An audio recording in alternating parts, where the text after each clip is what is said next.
I mean, just look at the facts, right? We did have a very challenging period in the last parliament. We had to deal with a once-in-a-century pandemic and a war in Ukraine, which pushed up energy prices. So, of course, we had to step in with significant amount of support to the tune of about £400 billion to ensure that businesses and families got through those crises. And inevitably, debt went up, but we had started to put that right. We'd started to decrease the amount of debt in our economy.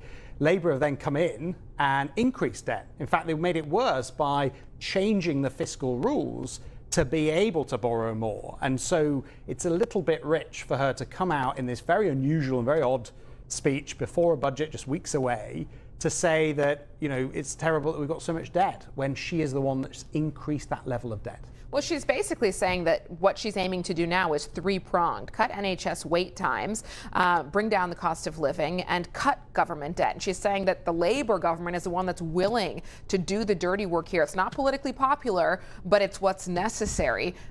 Do you agree that this is necessary? Let's take each one of those in turn. Yesterday, the ONS published productivity data for the NHS, which showed that despite more money going into the NHS under Labour, the productivity has got worse. It's down 1.5% since Labour took office. So there's more money going into the system and less coming out of it in terms of production and activity.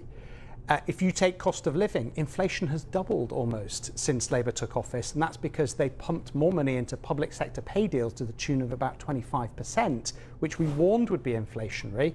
And here we are now with nearly 4% inflation. And then finally on the debt, this is a choice. You don't have to put up taxes. You can cut spending to cut the debt. And she's tried before, to be fair to her, she tried to cut welfare, but she had to U-turn in the chamber of the House of Commons on the night of the vote because her Labour MPs wouldn't allow her to cut welfare spending. We will work with her, as I've said many times before on your show and others. If she is willing to cut spending on welfare in particular, we'll work with her.